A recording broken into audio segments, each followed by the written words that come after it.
Eu vou tratar de um tema, senhor presidente, que não foi abordado nessa discussão, a não ser muito tangencialmente pelo ministro Gilmar Mendes, a eleição dos vereadores. A cidade de São Paulo tem 11.895.000 moradores. 8.782.406 eleitores. A eleição de cada um dos 55 vereadores de São Paulo se faz nesse colégio eleitoral imenso, mais de 8 milhões de eleitores. Então, o vereador, para ser eleito, ele tem que ter voto na Penha, tem que ter voto em Santo Amaro, tem que ter voto na Lapa, tem que ter voto em São Mateus. E para ter voto nesses lugares todos, uma cidade imensa, os candidatos recorrem a uma figura que está se tornando uma figura universal. É a figura das lideranças. Creio que todos aqui já ouviram falar das lideranças.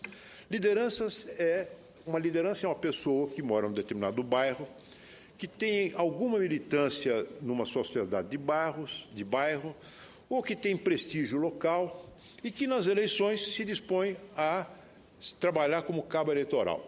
Há toda uma tabela, tem lideranças de 500 votos, lideranças de 200 votos, lideranças menores de 100 votos, e que tem também um preço. Quando se está tratando de campanha de vereador, o comentário é o seguinte: já estou com 300 lideranças, preciso chegar a 500. E o pior, senhor presidente, é que esse sistema se alastrou. Se alastrou para deputados estaduais, deputados federais, até para cargos majoritários já se começa a falar em lideranças.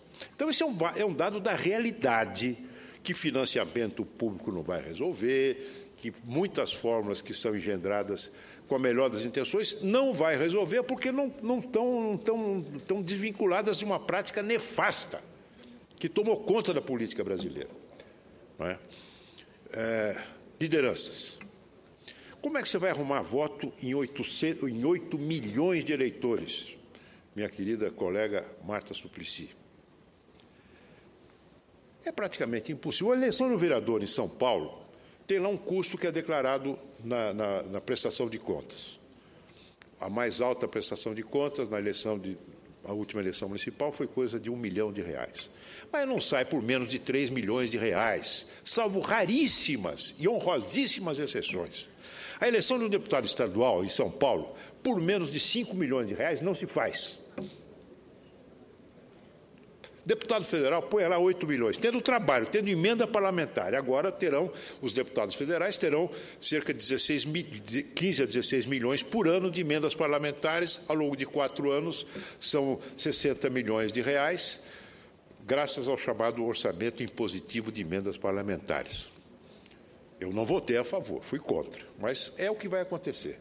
Agora, eu tenho uma proposta, senhor presidente, que não promove uma grande reengenharia política. Acho que existem pontos que foram tratados pelos nossos convidados e que mereceriam um trabalho de articulação e que o senhor presidente fará seguramente, para que nós possamos chegar a pontos que possam merecer consenso aqui e também na Câmara dos Deputados.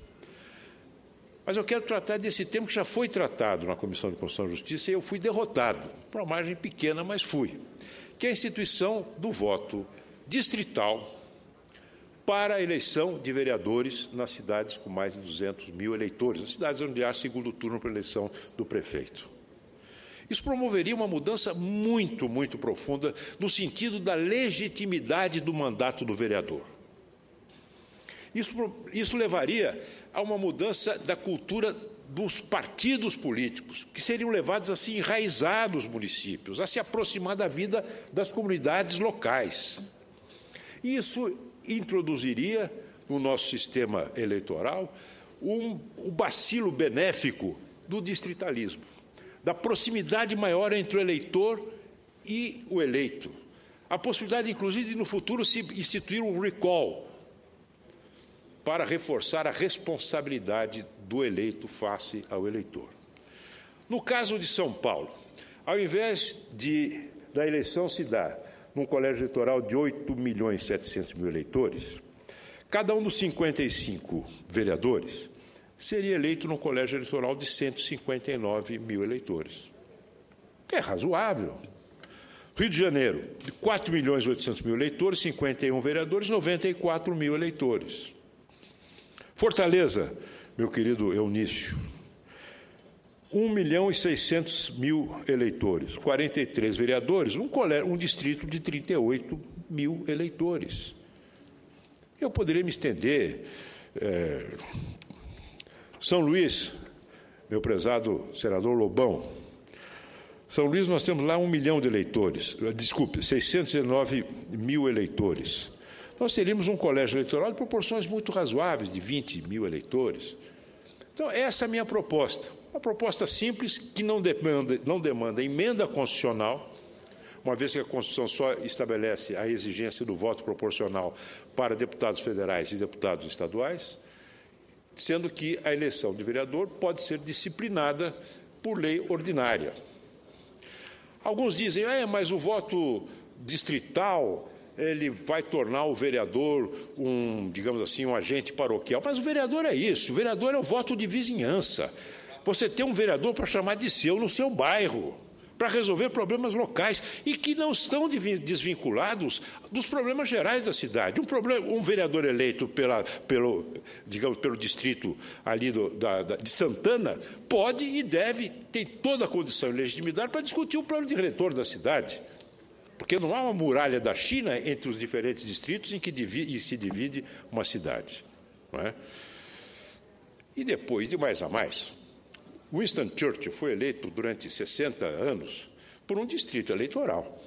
E ele não era um político paroquial, assim como François Mitterrand na França e outros grandes políticos de países que têm sistema eleitoral distrital majoritário e que foram grandes estadistas. Não é? Então, essa é a proposta que apresentei na Comissão de Constituição e Justiça. Fui derrotado por uma margem estreita e eu estou propondo a Vossa Excelência, presidente, que encaminhe ao plenário, um pedido de reconsideração. Se o Supremo Tribunal Federal mudou de ideia a respeito da emenda dos precatórios, não é? Por que não podemos, a Comissão de Constituição e Justiça não possa reexaminar essa matéria?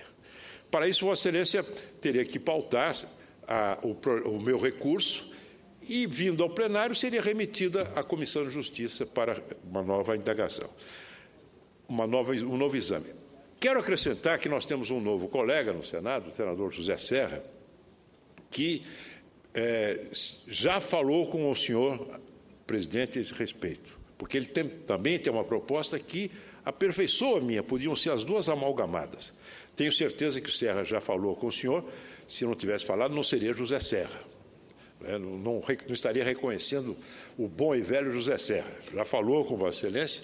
Então, vou encaminhar a Vossa Excelência um requerimento no sentido de, sendo pautada essa matéria, que não tem a virtude, entre outras, de não interferir na eleição dos deputados federais que vão decidir sobre a reforma política, pudesse encaminhar para um sistema eleitoral que promova maior legitimidade dos representantes na base, onde se dá o exercício mais direto e mais próximo da democracia. Muito obrigado.